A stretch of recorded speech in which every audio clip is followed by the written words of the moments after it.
So through 3 games, Yabo, you played last year against these guys in round 1, round 2, whatever you want to call it.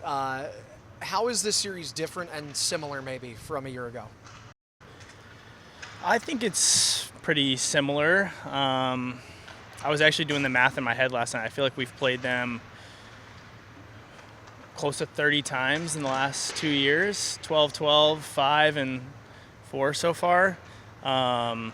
So we're so familiar. Like, it seems like every game is tight checking and physical, and it's just hard to create offense against them. I feel like it's always fairly low scoring, and so I think compared to last year's playoffs, it's pretty similar, I'd say, so far. Talk about offense, and obviously both sides. One team's got 8 goals, the other has 7. How much of that are you crediting to Halverson, their goaltender, versus their D-core, especially now with Crozier and Lilleberg back? Yeah, I think both. You know, it takes a good D-core to limit good chances, but also their goalie has stepped up and made some big saves at crucial times. And goes for us as well. We've given up a lot of shots. You know, that last game was a ton of shots for Levi, and he did what he did. But I think both teams just do a good job of kind of limiting grade A chances. A lot of stuff's from the outside, and until last night, there hadn't been many special teams on either side to really produce a lot of shots. So yeah, I guess their D-core and their goalies have been really good. Earlier in the year, you've talked and been pretty open about how much you watch film and how much you've went back and watched video. Have you looked back at the 2-0 coming out with Rosie? Is it one pass too many, or is it just a heck of a save? Yeah, I've watched it a bunch. I was just talking with the 3 goalies on the way over here about what to do different. I mean, it's just a 2-0 is not something you practice a whole lot. Obviously, if I went back in time, I wish I could have done it different and had a different game plan going in, but got on.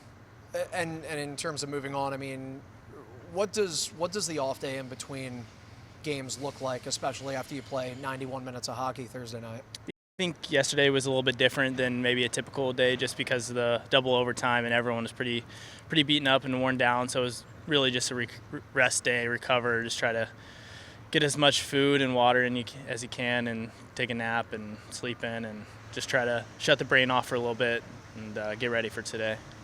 Talked earlier in the week crediting Anton Wahlberg, and there's been a lot made of the play that ends the game Thursday, but probably important to remind everybody, right, that he's an 18-year-old and mistakes are part of the game and things that he can learn from, right?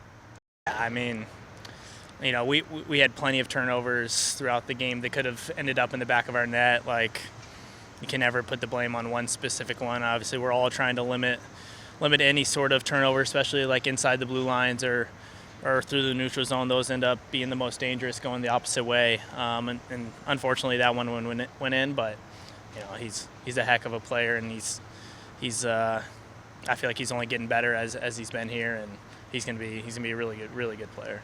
There's certainly differences from last year to this, one of which being Game 4 is here and not in Rochester. But when you think back to being down 2-0, why and what and how did you guys execute to get those wins like you will tonight? Season on the line again. You've done it before.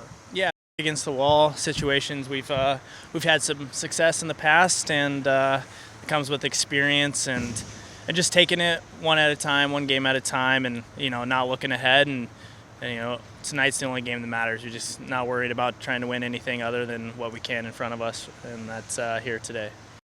Don, do you have anything for Mason Jobst? Good luck tonight. Have a good one, bud. Thanks, Donnie. Appreciate it.